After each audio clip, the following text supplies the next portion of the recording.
Hello, my friends, my fellow wanderers of metaphor and meaning, you beautiful seekers of nuance and narrative. Welcome back to Cinema Vault, the quiet corner of the internet where we sit back with a cup of something warm, dim the lights a little, and really talk.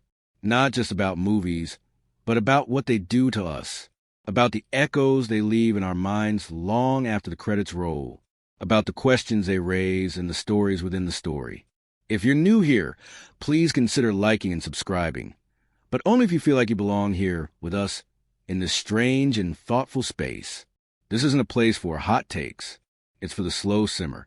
And a gentle reminder, as always, this isn't a traditional review. I'm not here to tell you whether the movie was good or bad in the commercial sense. I'm not breaking down box office numbers or doling out stars. What we do here is closer to literary criticism, closer to a heart-to-heart over coffee with someone who just gets why this stuff matters. So if you're someone who reads between the frames, who sees cinema as philosophy in motion, then you're exactly where you should be. The film I want to talk about today, just once by name, I promise, is Superman 2025. And the truth is, I didn't expect it to leave the kind of impression it did. I walked in with every expectation of predictability. Cape, flight, invulnerability. You know the drill. Or at least, I thought I did. But sometimes, rarely and beautifully, a familiar story finds a way to breathe again. This one felt like sitting by a window during a thunderstorm. You're safe, yes, but there's something in the air. Electricity, maybe. Memory. A kind of presence that makes you feel like something important is about to happen, even if you don't yet understand what it is. And I think the best place to begin is with a confession. I have always been wary of invincible characters. Maybe it's my bias as someone who has known too many vulnerabilities in real life: grief, illness, distance, disillusionment. The idea of someone being untouchable has always felt alien to me, almost dishonest. And yet this story, this particular telling, took that invincibility and held it under a microscope, cracked it open, and showed us the human beneath. Because that's the thing, what this version of the story understands, and what it does so tenderly, so unexpectedly well, is that power is never the most interesting part. Responsibility is. Isolation is. The ache of trying to belong in a world that feels both too fragile and too cruel for you. That's the angle this film leans into. Not the might of the man, but the cost of the myth. There's a quiet loneliness threaded through the narrative that genuinely caught me off guard. Not a melodramatic kind of loneliness. Not the tortured hero cliché we've seen before, but something more restrained. A kind of stillness. The kind of aloneness you feel not when you're isolated from others, but when you're surrounded by them and still feel unseen. Early in the film, there's a scene, just a small one, that hit me like a stone dropped in water. He's sitting in a crowd, trying to be ordinary. There's laughter around him, casual conversation. He's smiling, nodding, doing all the right things. And yet, the camera lingers just long enough to show the hollowness behind it. That specific kind of emptiness you only know if you've ever had to shrink yourself to fit into someone else's story.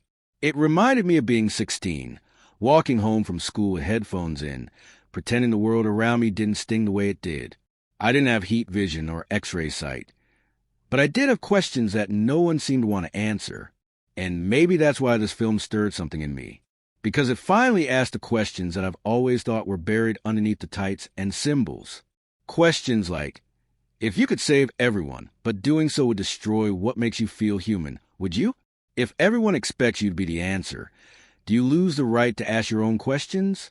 What unfolds across the film is, yes, a superhero origin, but stripped of the narrative safety nets we've grown used to. There's no triumphant march of rising action here. No crowd-pleasing final act that ties everything up in a red, blue, and gold bow. Instead, the film paces like poetry. It wanders. It pauses. It thinks. And then, when it finally moves, it moves like a heartbeat. Heavy, human, unsure of itself. The central relationship at the core of the film is one that, I have to admit, completely took me by surprise. Not because of its romance, but because of its restraint. The love interest is not there to be saved. She's not there to inspire him to be a hero. She's there to challenge him, to force him to confront what it means to be honest, not just with others, but with himself. And that, perhaps, is the film's most radical act. Honesty. There's a stunning moment in the second act where the protagonist, already shouldering the burden of 1,000 expectations, is confronted not by a villain, but by a child. A child who asks him why he didn't stop a tragedy that happened a week earlier. The question is devastating in its simplicity. Why didn't you stop it? And in that moment, the mask falls, not the physical one, but the emotional one. He doesn't have an answer, and neither do we. Because the truth is, no matter how powerful you are, you can't be everywhere at once. You can't save everyone. And living with that truth, carrying that weight, that's the real test of character. Not the ability to punch through walls, but the strength to remain open in a world that will always break your heart a little. The plot, on paper, isn't revolutionary.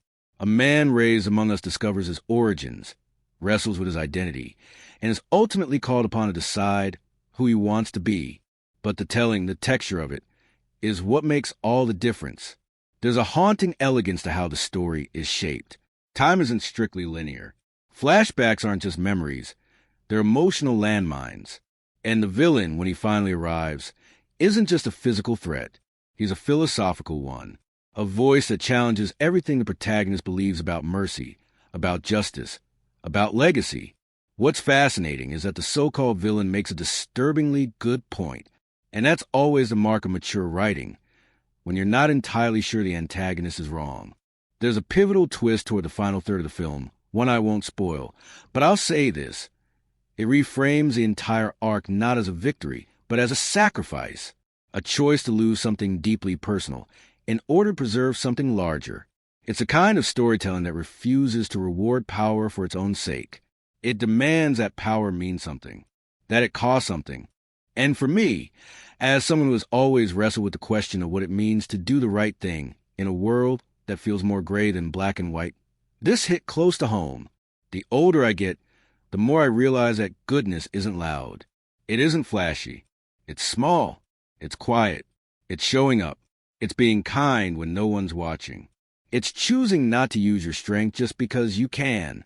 There's a sequence near the end, a kind of symbolic undoing, that reminded me of shedding your childhood beliefs, letting go of the idea that one person can fix everything, and maybe, just maybe, learning that it's okay not to be the solution all the time. Sometimes being human is enough. I left the theater not feeling triumphant, but contemplative. It was the kind of quiet that seeps in when a film touches something primal in you. I didn't rush to tweet about it or recommend it to everyone I knew.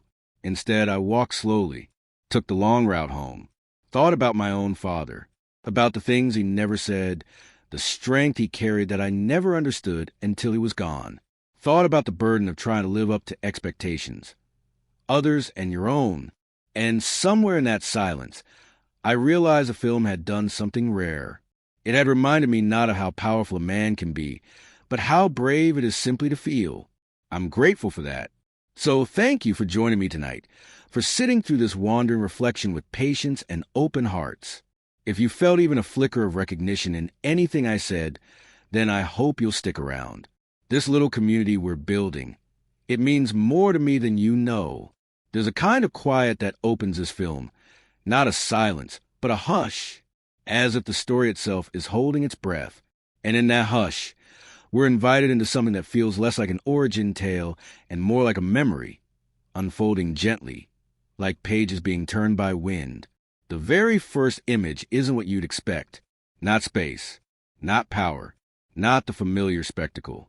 No, it's a farmhouse. Early morning, fog curling over the fields.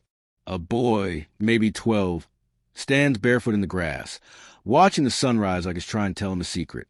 You can hear the birds, the rustle of wind through dry leaves.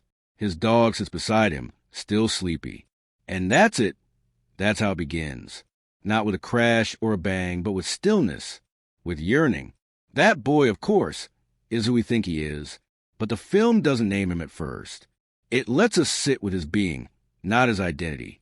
He's just a child in Kansas, living with two people who love him fiercely and fearfully, Jonathan and Martha. Their faces lined with a kind of wisdom that only comes from carrying heavy truths for too long. They aren't idealized. They're tired. practical, deeply kind, yes, but also afraid of what the world might do to someone like him. And we learn very quickly that he already knows. Not everything, but enough. Enough to stay quiet when he lifts the back of a truck with one hand and sets it down as if it were made of leaves. Enough to know that when his temper flares, things around him change. Glass warps, metal bends. He's not angry often, but when he is, the earth seems to take notice.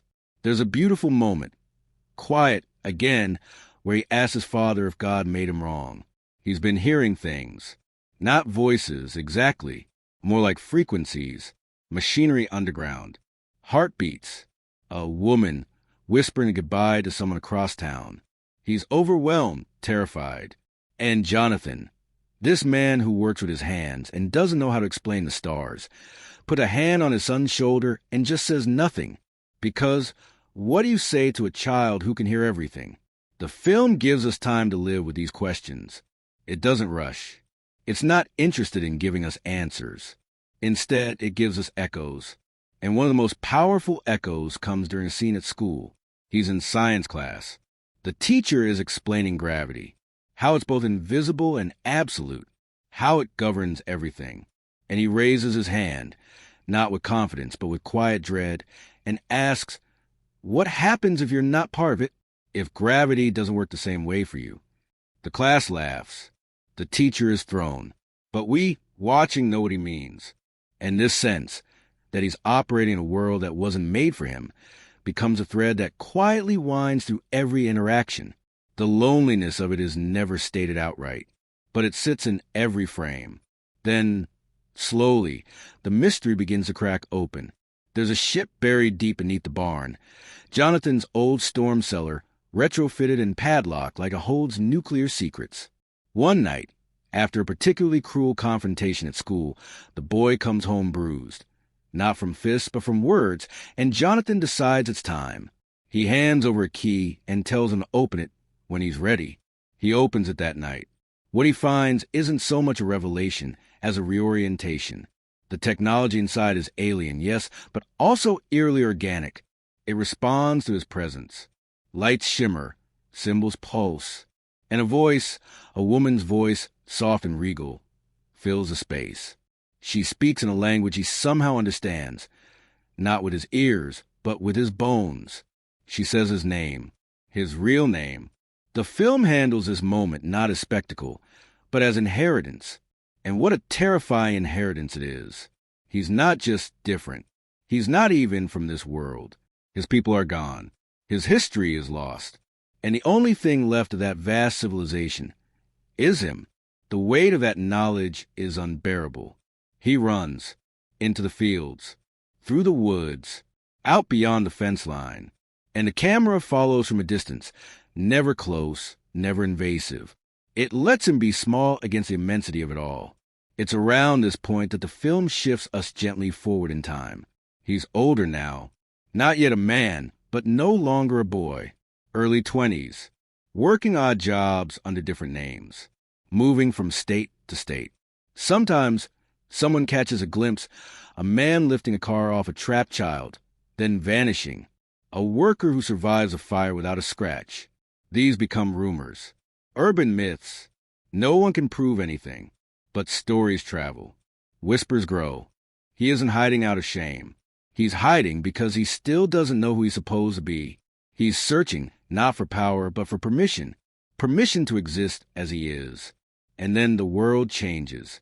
It begins with a discovery in the Arctic. A drilling crew stumbles upon something buried beneath the ice, a structure, ancient and impossible. The government descends quietly. Scientists are flown in. Among them is a journalist, sharp-eyed, stubborn, endlessly curious. She's not there to write a story. She's chasing one.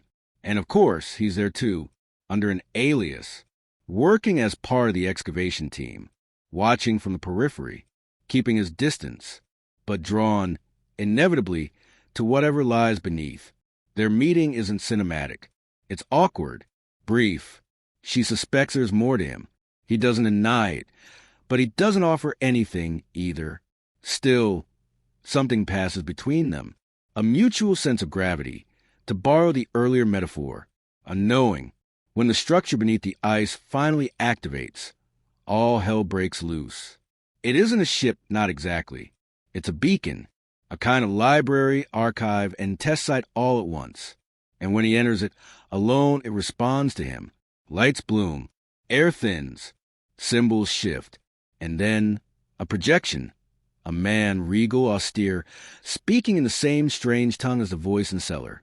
His father, not in the way Jonathan is, but genetically, historically, philosophically.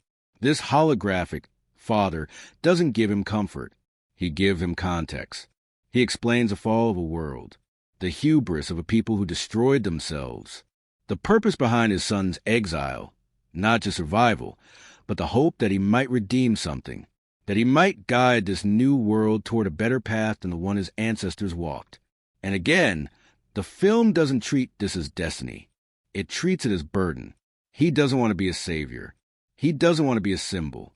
He wants to be someone who is allowed to live. But now he's being asked to do more than live. He's being asked to lead. He leaves the Arctic changed, not in what he can do, but in what he now knows. He understands that the choice ahead of him is no longer whether to act, but how. And just as this new self is forming, the world begins to unravel. There's unrest brewing. Somewhere in Eastern Europe, a warlord has seized control of a nuclear facility. Civilians are trapped. International tensions rise. The UN hesitates. And from the shadows, a new voice emerges. A man with charm, charisma, and a terrifying intellect. He's not a madman. He's a visionary. But what he envisions is order through fear, safety through submission, a world without chaos or freedom. He speaks not to governments, but to the people, through screens, through rhetoric. And he plants an idea like a virus, that humanity is broken, and that someone must rise above them to restore balance. Sound familiar? The protagonist watches all this unfold with growing unease. He knows what people will ask of him. He knows the temptation to intervene, to fix, to become what this new villain claims to be. But he also knows the cost. The turning point comes not during battle, but during a conversation. He returns to the farmhouse, finds Jonathan sitting on the porch, older now, weathered. They speak long into the night. No big revelations. Just a father trying to help his son understand that being good isn't the same as being liked. That sometimes doing the right thing means standing alone.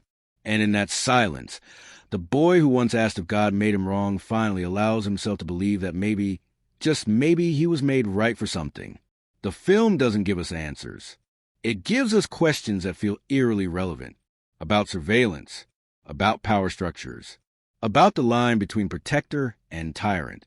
It shows us a world on the brink, not because of aliens, but because of us. And as tensions build and the villain moves his pieces into place, the protagonist makes his first public appearance. Not in glory, but in necessity. There's a disaster, a dam failing, a city at risk, and without fanfare he acts. Quietly, swiftly, not to save the day, but to save lives. The world sees him. For the first time, they see him, and opinions splinter. Some call him a hero, others a threat. The media spins, governments react. And amid all of it, that journalist, the one who first suspected something more, writes the story that will define him, not as a god, not as a savior, but as a question the world has to answer. The story ends its first breath here, not with resolution, but with anticipation. A man no longer hiding, a world uncertain, and the rising tension of what comes next, humming beneath every word like a storm gathering in the distance. And we're left not with closure, but with a sense of vastness, of something ancient and urgent colliding with the present, of myth becoming man, and of a single person floating above the earth, unsure whether to embrace it or leave it behind. When the world first sees him, really sees him, it doesn't erupt into celebration.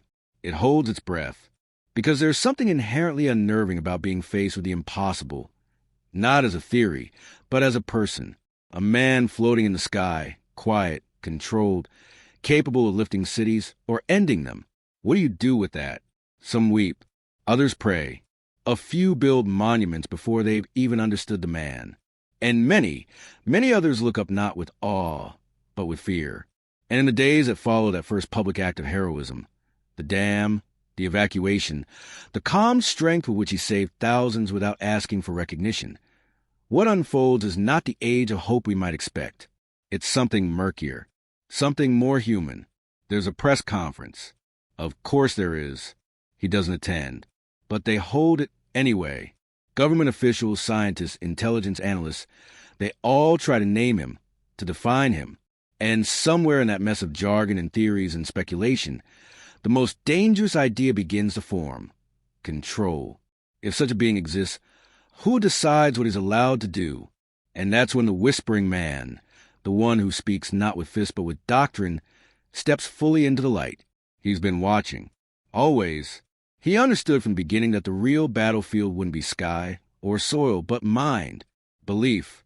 And so he positions himself not as a rival, but as an answer.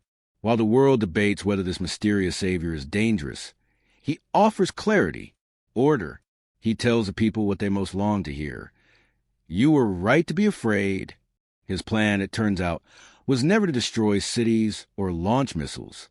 It was to prove a point, that humanity cannot govern itself, that when power emerges, it must be shaped, or it will shape us. His movement grows, not overnight, not loudly, but steadily, smartly. He recruits not soldiers, but scholars, scientists, politicians, influencers, people who begin to see the idea that maybe this alien should be registered, regulated, watched, and through it all, our protagonist does very little. It's not that he's apathetic. It's that he's unsure, still trying to balance that impossible equation, how to do what's right without becoming what he fears.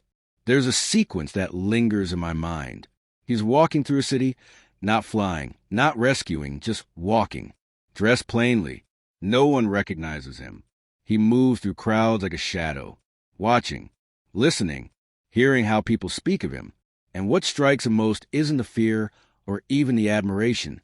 It's the loneliness. No one says his name, because no one knows it. They speak of him like he's a force of nature, a myth, a concept. And in that moment, you see it on his face, the cost of anonymity. He returns to the one person who sees him, not the power, but the person, the journalist, the woman who, in earlier scenes, challenged him without ever pushing him away. They talk, not about war, not about politics, but about choice, about whether it's possible to be good without being used. And she says something that, to me, felt like the heart of the film. We don't need you to save us from falling buildings. We need you to show us how not to fall apart. That changes something in him, not dramatically, not like a light switch, but like a tide turning beneath the surface. Because he knows now, it's not about what he can do. It's about what he chooses to become. But the world, as it always does, forces his hand. The whispering man, calculated, always a step ahead, unveils his masterstroke. Not destruction, not chaos, but demonstration. He reveals a hidden weapon, alien in origin, recovered years ago from a crashed vessel, modified, activated, a being of pure logic and unfeeling precision, not sentient in the traditional sense, more like a mirror, a machine that mimics the one it studies, and it mimics him. Suddenly, the world is faced with a version of its savior that has no soul. No restraint, just power, cold and terrifying. The whispering man presents it not as a threat, but as a solution, a control version, one that obeys, one that can act without emotion, without doubt. And then he gives it a test. A small country, long neglected by the global powers, erupts into conflict. The machine is sent in, and it does end the war within minutes, but not without cost. Buildings leveled, civilians lost. No discrimination between threat and bystander. The footage leaks, and the world recoils. Now the question isn't whether this power can save us. It's whether it should. And so, finally, the choice is forced. The man we've watched wrestle with his identity, his responsibilities, his morality. He steps forward, not as a weapon, not as a leader, but as a witness. He doesn't attack the machine. Not immediately. He confronts its creator. Publicly, he offers not threats, but truth. He lays bare what the machine represents. Not safety, but fear disguised as order. And the whispering man, unshaken, always calm, calls him naive. You think mercy makes you strong, he says, but it makes you slow. It makes you vulnerable. And our hero answers not with philosophy, but with something quieter. I'd rather be vulnerable than empty. The machine doesn't wait for speeches. It's programmed to see threats, and so it attacks. What follows is not a traditional battle. It's more like a duet. Two forces colliding, one precise, the other unpredictable. Buildings aren't destroyed in spectacle. They crumble as a consequence of impact, of decisions. Civilians scatter.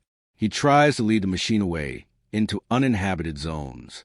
It follows, tirelessly, without pause, and he begins to lose. Not because he isn't strong enough, but because he holds back. He refuses to become what the machine is.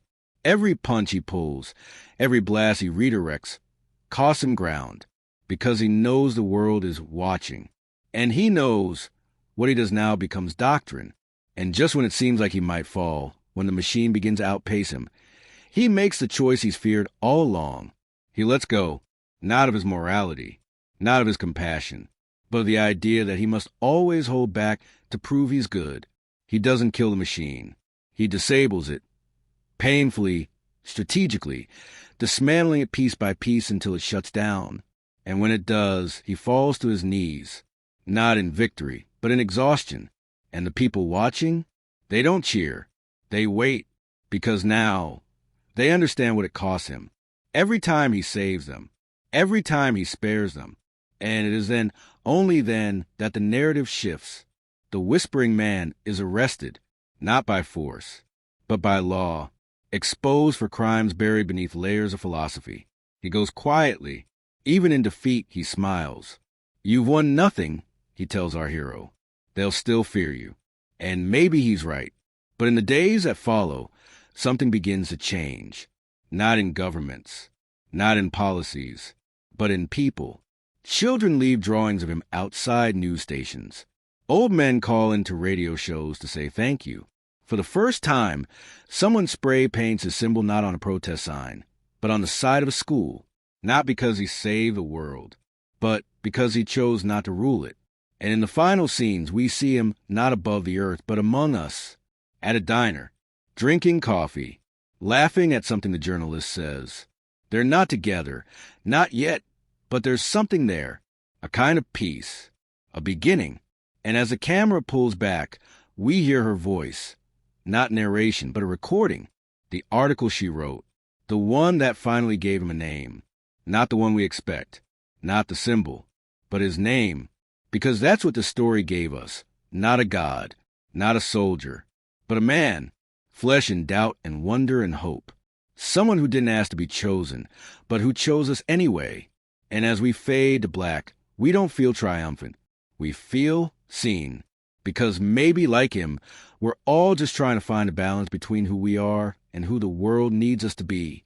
And in that struggle, there is dignity, there is grace, and maybe, just maybe, there is hope. He doesn't speak often. That's the first thing I notice, not in the performative sense.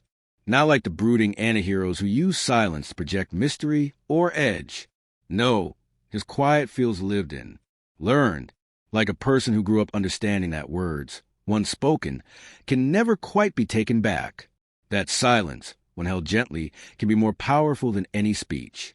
And yet, when he does speak, he means every word.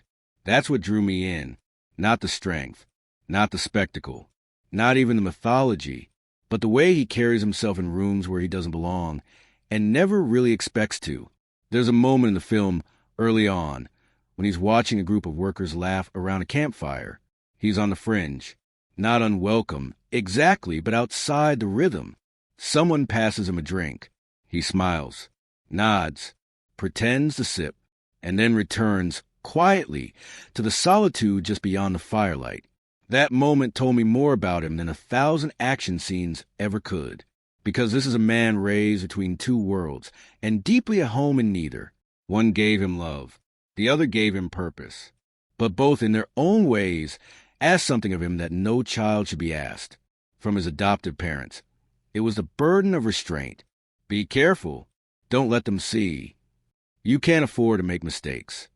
Not because they were afraid of him, but because they feared what the world would do to him, what it had always done to things it didn't understand. And from the other world, the one buried in his bones, it was the burden of destiny, a people lost, a legacy to uphold, a world to shape. Caught between those expectations, what emerges isn't a man with a God complex. It's something much rarer, a man who wants permission to be small. That, to me, is the core tension of his character. So often, in narratives about power, we focus on responsibility to wield it wisely. But what if the deeper struggle isn't how to use power, but whether you ever asked for it in the first place? There's a passage in Camus' The Fall that haunts me. He who despairs of the human condition is a coward, but he who has hoped for it is a fool. And I think he lives in that paradox. He sees the worst of us. He hears every scream, every lie, every selfish decision amplified through senses that never turn off. He doesn't get to look away. Not ever. And yet, he chooses not to give up on us. Not because we deserve it, but because hope is all he's ever really had. And that, perhaps, is what separates him most from the villains he faces. Not just in body, but in soul. They see the same world he does. The same suffering. The same chaos. But where they conclude that humanity must be ruled, he concludes that humanity must be trusted. Again and again, even when it hurts, even when it fails. This isn't naivety. It's a moral decision, a discipline, and it's exhausting.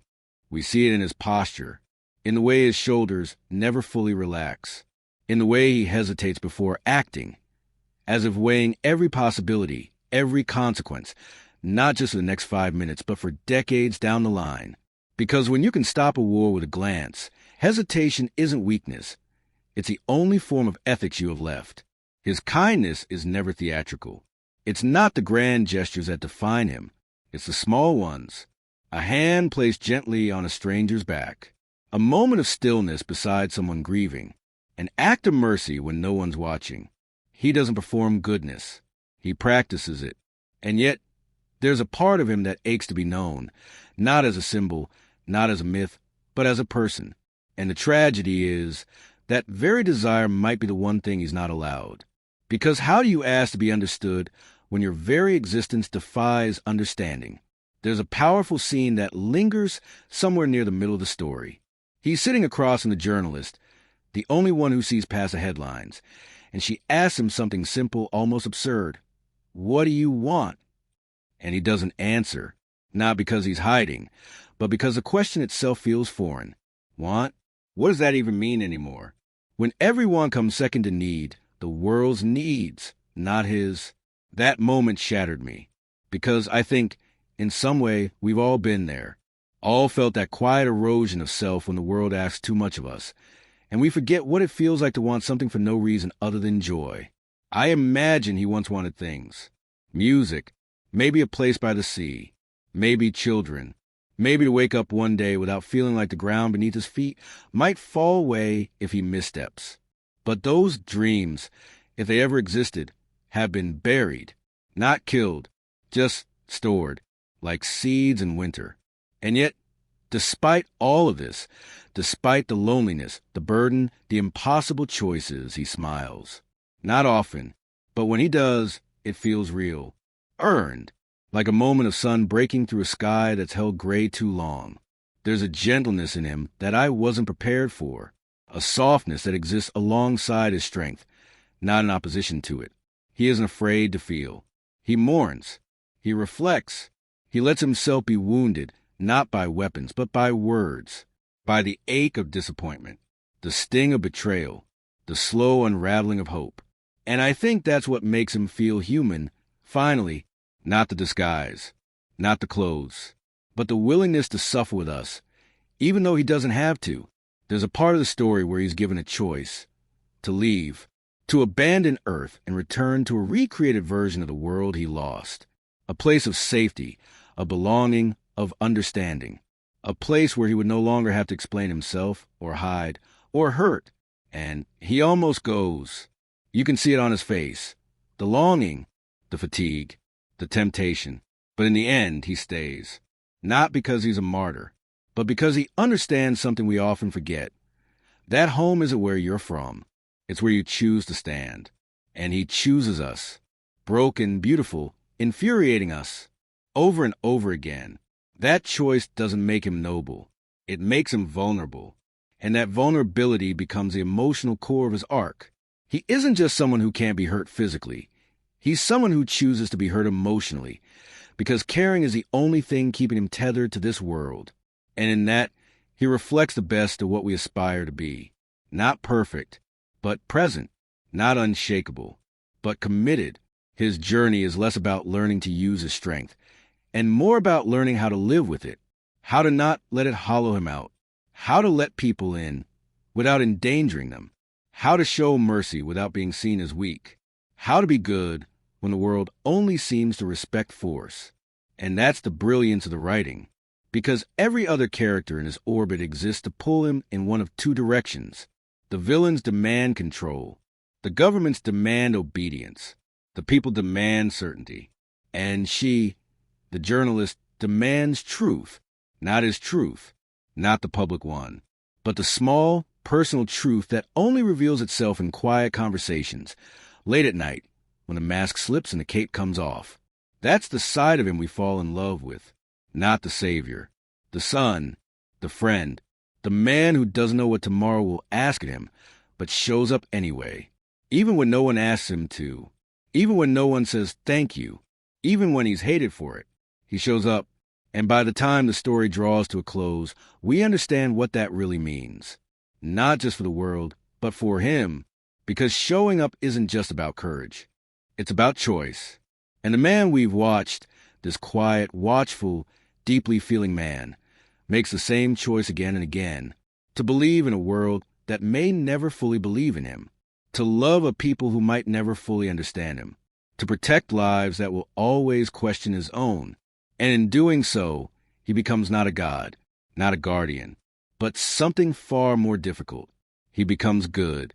Good in the way that costs you something. Good in the way that doesn't announce itself. Good in a way that endures even when it isn't celebrated. And maybe that's the most radical thing of all. Not that he's powerful, but that he refuses to use that power for himself. That he would rather be misunderstood than become a tyrant. That he would rather be alone than adored for the wrong reasons. That he would rather walk among us, quiet, careful, watching, than above us. Not because he has to, but because he chooses to. And maybe that's what makes him a hero after all. Not the cape, not the strength, not even the story, but the choice. Always the choice. I've always been captivated by the magic that happens off camera, in the quiet little moments that never make a final cut, but shape the very soul of the film we eventually see. And this Superman 2025 is no exception. Beneath the sweeping flights and towering skyscrapers lies a treasure trove of telling details. Stories of chance and choice, of stubborn devotion and playful spontaneity, of legacy, and of legacy playfully whispered into existence. Let's begin at the very start. Filming kicked off on February 29th, 2024, Superman's own birthday in the comics. It felt less like coincidence than intention, as if the cast and crew were quietly honoring a mythological timeline even before they begun to tell the story. It was a gesture that set a tone, a whispered message. This wasn't just another shoot. It was a celebration committed to becoming tangible. Wikipedia. And they didn't stay tethered to a soundstage. For 1 week, the production ventured to Norway's Adventdalen Valley in Svalbard to film The Fortress of Solitude. I can only imagine waking up to that icy expanse, ringed by snow and silence, and thinking, here, in this world, the alien feels achingly human. On screen, Wikipedia. Then there's a remarkable choice in costume design. For weeks, debate swirled around whether Superman should wear his classic red trunks. It wasn't a fashion choice. It was a philosophical one. Early design stripped him away for a sleek, all-blue look, but actor David Corenswet intervened. arguing that the trunks made him feel less intimidating, more hopeful, like a beloved entertaining figure rather than a looming monolith. That choice was sealed just one day before filming began. Games Radar Plus, News.com.au.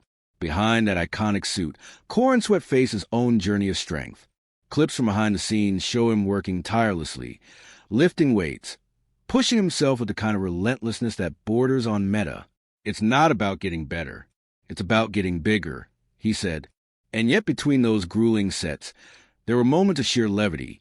Golf cart joyrides with Rachel Brosnahan that felt more like siblings than co-stars. Superman homepage. The flying scenes. Oh, the flying scenes are where cinema's alchemy shines brightest. Fans correctly guessed much was practical. Corenswet was strapped to a rig with a massive LED screen behind him playing footage from Svalbard, not green screens, his face untouched by CGI, just manipulated by a wide-field Leica Traumar lens that audiences described as uncanny. Gunn doubled down. No digital smoothing had been done. Only camera magic and optics. Cinema blend YM cinema. Every technical choice carried meaning. The gear behind the flying, red digital cinema cameras for sharpness, stabilized nanorigs for fluid motion, rotating apparatus for those dizzy mid-air spins. The result? Every turn felt tactile, grounded. YM cinema. On set, authenticity ruled. Imagine shooting a high-tech craft scene and surprising your cast with real tech. That's exactly what happened when actress Michaela Hoover revealed that everyone was genuinely stunned by the T-craft. They'd never seen it before filming their reactions. It wasn't acting, they were reacting. Genuine breaths of awe. The Times of India. Some cameos feel destined. Will Reeve, the son of Christopher Reeve, Superman himself, appears in a delightful, poignant cameo as a real-life reporter. He discovered the scene had leaked while still at the airport. Before filming, the crew even watched the documentary Super/Man, the Christopher Reeve story together, a beautiful tribute that grounded the legacy in memory and reverence. New York Post. Robots welcome romance. 2. In the Fortress, Kyle voices are provided not by robots, but by familiar faces, Michael Rooker and Palm Clementif, as two of the robot voices Gary, Doce, Uno, Cinco, and Cooper and Angela Serafian join as voices of Jor-El and Lara. It's a digital twist on generational inheritance. Wikipedia. Some casting happened, and then didn't. Bassem Youssef was originally set to play a Middle Eastern leader named Rahman Harjadi, but after controversy and timing issues, the character was cut in final edits. Gunn confirmed the role was shelved early, before the script made it to cameras. Wikipedia. The heartbeat of DC's cinema universe was embossed into design choices, incorporating metahumans as a concept from a world 300 years ago. A small line in the opening text, easily overlooked, but packed with promise and lore. Rotten Tomatoes. There's something charming about new meets old. Take Steve Lombard, a minor comic character, showing up in live action, portrayed by Beck Bennett. He's a Daily Planet sports journalist, a fan of Superman, and in a blink and you miss it twist, he's squeezed into the T-Craft escape scene, but so late that he doesn't find a seat. Wikipedia. Of course, with so much care, not all choices met universal applause. Crypto, Superman's canine companion, became a lightning rod, part heartfelt homage, part CGI spectacle. Modeled after Gunn's own rescue dog, Ozu, the dog sparked social media debates. Some audiences found him distracting. Others were inspired to adopt rescue dogs. Adoption inquiries spiked over 500%, all because of a CGI dog with heart. The Wall Street Journal. Even tiny touches could land big. Early concept art confirmed Corenswet's insistence on trunks after all. Games Radar Plus. And the echo of Gunn's choices resonated. Gunn chose Superman as the first solo hero launching the new DC universe, a tribute to the character's origins and a symbolic canvas for the new era. And he named dropped Matt Reeves' Batman, hinting at unspoken connections. Cinema blend. Then there are decisions that feel almost editorially rebellious. Witness a quiet scene in the film. Superman pauses mid-battle to rescue a dog and a squirrel. Studio execs questioned it. Test audiences questioned it. Gunn kept it. He argued the gesture was essential. Small kindnesses define Superman as much as showdowns do. Cinema blend. And amid all this, the soundtrack was quietly breaking boundaries. The familiar strains of John Williams' theme are woven into orchestral textures, but then splinter into off-kilter sections that feel messy in the best way. The score blends guitar, strings, doubling, even riffs from daily life, like Safran's daughter Lulu collaborated with a rock band, or a choice of punk rocker discovered via Spotify. Wikipedia. From golf cart jokes to heartfelt cameos, from exotic ice locations to shiny screens, from dog rescue fever to orchestral discord, the film became a tapestry of odd, beautiful, often unseen stitches. It's the kind of movie where every detail, no matter how small, feels alive. So, there it is, the film's strangest facts, woven not as trivia but as a story. Because behind every myth there's an origin, and this one is as rich as any legend on the page. It's funny how a single moment in a film can feel like a moral chord struck deep inside you, unassuming on the surface, yet resonant long after the scene fades to black. Take that quiet instant when, mid-chaos, he pauses to rescue a dog and a squirrel. It's a tiny beat, almost insignificant amid world-shattering threats, and yet it became a lightning rod for critics and fans alike. On balance, the studios wondered, does this distract from the scale of the superhero myth? But filmmaker decisions often hinge on belief rather than logic. That moment, brief as it was, felt to me like a declaration. Hope isn't a roar, it's a whisper. Rescue isn't just saving the vulnerable, it's choosing to see them. Critics may debate its usefulness, but emotionally, it lands in quiet chambers of our hearts, reminding us what's worth saving even if no one is watching. Critics, of course, were divided. Some praised a tonal shift toward brightness and emotional clarity. They described the film as a renewal, vibrant visuals, earnest humor, a Superman who isn't tortured by darkness but emboldened by empathy. There's a fresh optimism, something that feels drawn from comic book hues and 70s idealism, yet tinged with modern vulnerability. This lightness was lauded as a radical departure from the brooding past, a joyous invitation to remember what Superman used to stand for. Others weren't so generous. Some saw the film as overstuffed, its final act cluttered with too many threads. Pocket universes, interdimensional rifts, clones, politics, and a justice gang that pops in with little setup. In their view, the emotional stakes never fully landed because the film often felt like it was juggling too many plates at once. That tension between ambition and clarity was echoed in whispers. Yes, this movie wants to say everything, but does it truly mean anything? And the moral layering was equally contested.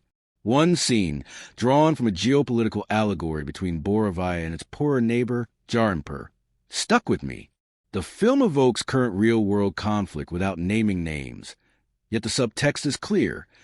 Power silenced impoverished voices until Superman became their banner.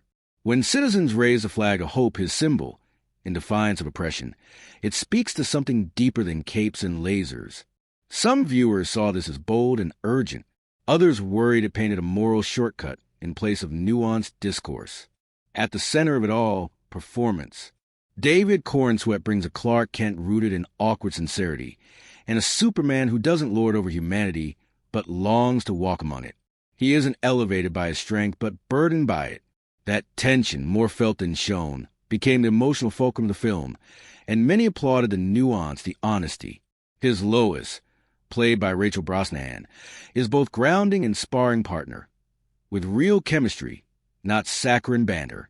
Their connection is mature, unfinished, and layered. Some reviewers pointed out that they don't fall for each other. They challenge each other. That felt rare and real. And then there's Lex Luthor, less a mustache-swirling megalomaniac and more a hyper-logical tech baron. Nicholas Hoult's Luthor isn't simply evil. He's right, in his own way. A man convinced that humanity can't depend on aliens to fix its problems. He argues that power must be human, or else we lose ourselves. It's a disconcerting charisma that made him shark-like, magnetic, unsettling. Some saw in him a mirror for today's tech moguls, men of brilliance untethered from humility. In that, the film's political dimension gained subtext, not Superman, but anti-savior. These dynamics shift further during the climax. Clark is forced into a choice, save Metropolis or assist the oppressing Borovia. It's not just a moment of spectacle. It's the axis where the cinematic and the ethical collide. Choosing his city means choosing what he knows over what he should do. Critics saw this as the heart of Gunn's version of Superman. The moral weight isn't in power, but in choice. Visual language supports this emotional architecture. Metropolis gleams and yet feels lived in, with retro-futuristic robots, bright skies, and a sense that the fantastic has become ordinary. Corenswet doesn't stand tall among collapsing skyscrapers. He stands centric in our moral field of vision. By contrast, Smallville's warmth evokes nostalgia, reminding us where he started and why he stays. Cinematography thus becomes poetic, blue and red panels alive with heart. Music, too, pulls at narrative muscle. The familiar strains of John Williams' Superman March swell, only to bend, fragment, realign. It does more than echo reverence. It asks, where are myths now? And what do they sound like when they're broken and reassembled for this moment? The score underwrites the dual speechlessness and longing that his character embodies. Still, there are moments critics couldn't forgive. Some saw the Daily Planet as underused, a missed chance to root him in human community. Others thought he was too accessible, an optimistic misfire in a world that demands grit. And yes, viewers split over CGI dog crypto. Some found him adorable and emotionally resonant. Others claimed he threw the tone off, that he pulled them out of the story. Yet even that debate over a dog reveals how deeply personal this story feels to people. Now, reception. Audiences walked away glowing with hope and relief. That maybe, after darker films encounter superhero irony, we needed a Superman who believes again. Many called it a cultural reset. Faith restored in DC's cinematic palette. The box office numbers backed it up. Sharp opening, climbing word of mouth. Superman wasn't just a movie release. It felt like a moment. And beyond revenue, the echoes continued. Fan community spoke of a Superman who didn't apologize for kindness. Some found courage to do everyday small good. Others debated geopolitical subtext, artistic tone, and the meaning of heroism. Threads ignited about whether vulnerability was the new superpower. That critical schism reflects something deeper. We're caught between longing for icons and fearing their simplicity. Gunn's Superman doesn't reject complexity, but he invites us to remember the moral landscapes we stopped drawing, awed by darkness and noise. Critics who embraced this saw brilliance in transparency. Those who hesitated asked, does hope need argument? Does kindness need plot? Crucially, the film ends not with closure but with beginning, a promise of stories yet to come. A sequel hinted, not as a franchise machine, but as a joining of scars and wonder. A 6 million tones deep note that Superman still has something to teach us. And maybe, if we're vulnerable enough to hear. So do we? There's a moment in every great film, not on the screen, not in the script, but somewhere in the chaos behind the camera, where the entire project either becomes art or falls apart. And yet, that's exactly where the real movie lives. Not in its perfection, but in the beautiful mess that birthed it. Welcome to the underbelly of Superman 2025, a journey through film sets, long nights, broken wires, miscues, and miraculous saves. The story you watched? It was born in 100 unexpected places. Let's go there.